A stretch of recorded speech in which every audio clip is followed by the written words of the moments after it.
The desert wind carried memories, old ones, heavy ones.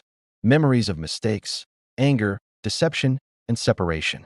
For 20 long years, two brothers had lived apart. Tonight, the horizon glows gold, stretching wide like the hope of a new beginning. This is the story of Jacob and Esau, and how two wounded hearts found their way back to peace. Across the sweeping sand plains, a great caravan moves. The sky is a painting of firelight, orange, gold, and lavender. Camels sway in a slow, hypnotic rhythm. Shepherds guide their flocks over dunes as children laugh beside tents tied to wagons. At the front of this caravan walks a man with thoughtful eyes, a careful step, and a heart full of emotions he's kept hidden for 2 decades. This is Jacob. He pauses, looking toward the distant horizon where mountains rise like silent giants. He wonders, Esau, my brother, what will you say when you see me? Will you forgive me? Or will my past mistakes return to greet me?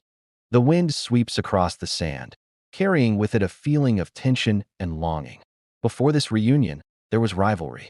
Twin brothers, so close, yet so different. Esau was the skillful hunter, wild and fearless. Jacob was the quiet thinker, the planner, the dreamer. They were two boys shaped by affection, expectation, and pride. You could see it even then. Esau would sprint through the trees, bow in hand, muscular and full of fire, laughing. Little brother, always cooking, always thinking, but can you run like this? He'd leap over a fallen log, his energy unstoppable. Jacob would just shake his head and smile, replying, strength takes many forms, Esau.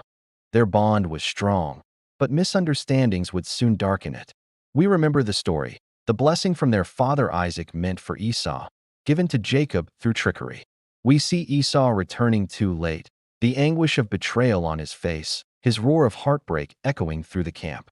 And we see Jacob fleeing into the night, escaping his brother's fury. From that day on, the brothers walked separate paths.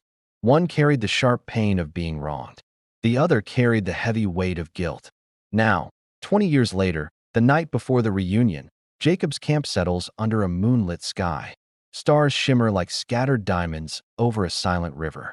In the distance, the horizon glows faintly from the fires of Esau's approaching army. Jacob cannot sleep. He kneels beside the flowing water, dipping his hands, watching the ripples fade into the darkness. He thinks, how does one face the past? How does a heart heal what it once broke? Footsteps approach. His family, his wives, children, and servants all sense his fear. His wife Rachel comes to his side. My lord, she says softly, you've carried this burden long enough. But Esau is not the man you left behind. And neither are you. Leah adds, whatever happens, you face it with courage. For peace is worth every risk. Jacob nods, strengthened by their words, finding a flicker of hope in the deep night. As the sun rises like a promise, Jacob puts his plan into action. He organizes droves of animals, goats, sheep, camels, donkeys. They form long, shimmering lines across the sand in the morning light. He sends these gifts ahead, one wave after another. This wasn't an attempt to buy forgiveness, but a powerful gesture of humility. It was his way of showing that he no longer desired to take, but to give. Messengers ride forward, dust swirling around them. The horizon seems to vibrate with expectation. Then, on the crest of a distant dune, they appear. Esau's army. 400 men, fierce and disciplined. The scene is breathtaking. Dark silhouettes moving like a single wave against the rising sun. Jacob trembles. His camels groan nervously. His children clutch his robe, their eyes wide with fear. Rachel stands close, steadying him with a quiet whisper, have faith. Taking a deep breath, Jacob walks ahead, alone. Every step sinks into the sand. Every breath feels heavier than the last. The horizon expands before him, wide, endless, and filled with uncertainty. He sees Esau dismount his horse. His face is unreadable, weathered by years in the wilderness. His beard is rougher, his shoulders broader. This is no longer just the hunter he knew. This is a leader of men, a brother who had become a memory. Esau begins to walk toward him with slow, heavy strides. The space between them feels like an eternity. Finally, Jacob reaches him. He doesn't speak. Instead, he falls to his knees. Then he bows low, his forehead touching the earth. He does this again. And again, 7 times, he bows in complete submission. Dust coats his face. His heart pounds in his chest.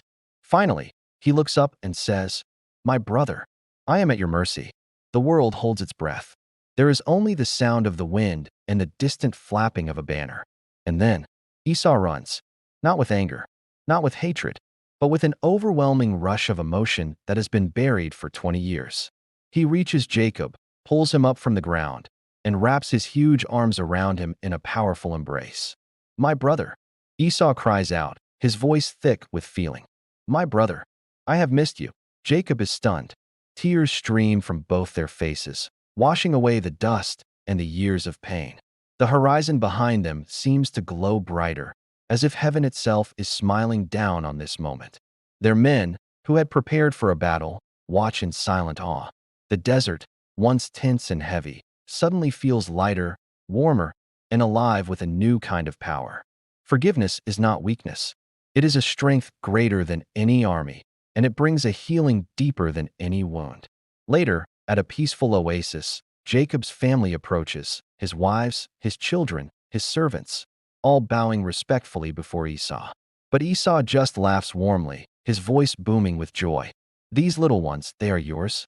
Jacob, your family is blessed." He lifts one of the children up, his face full of genuine happiness. The flocks graze peacefully behind them. Palm trees sway in the gentle breeze, and the clear oasis water reflects the vast, peaceful sky. For a time, the two brothers walk side by side across a breathtaking valley. The camera of history pans behind them, showing their shadows stretching long across the earth, finally reunited. Esau turns to Jacob and says, "The past is gone, Jacob. What matters is today." And Jacob, with a peace he hasn't felt in 20 years, replies, "And today, I walk with my brother again." As if on cue, a flock of birds rises from a cluster of trees, flying across the brilliant morning sky, a perfect symbol of freedom, peace, and new beginnings. Eventually, they reach a fork in the path. It is time to part once more, but this time, it is not in anger or fear. Esau will return to his home in Seir. Jacob will continue his journey to the land God promised him. They embrace one last time. "Go in peace, Jacob," Esau says. "May your journey be blessed." Jacob responds, "And may your home overflow with joy, my brother." They are two men changed, two wounds healed, two hearts restored. Forgiveness rewrites stories. It heals families. It restores what anger tried to destroy. The reunion of Jacob and Esau is not just a moment in history. It is a timeless reminder that no matter how deep the hurt, no matter how long the separation, peace is always possible when humility meets compassion. The past doesn't have to define our future. With courage and a willingness to forgive, we can all find our way back to each other. Thank you for watching. If this story touched your heart, please like, share, and subscribe for more content that explores the powerful lessons from our shared history.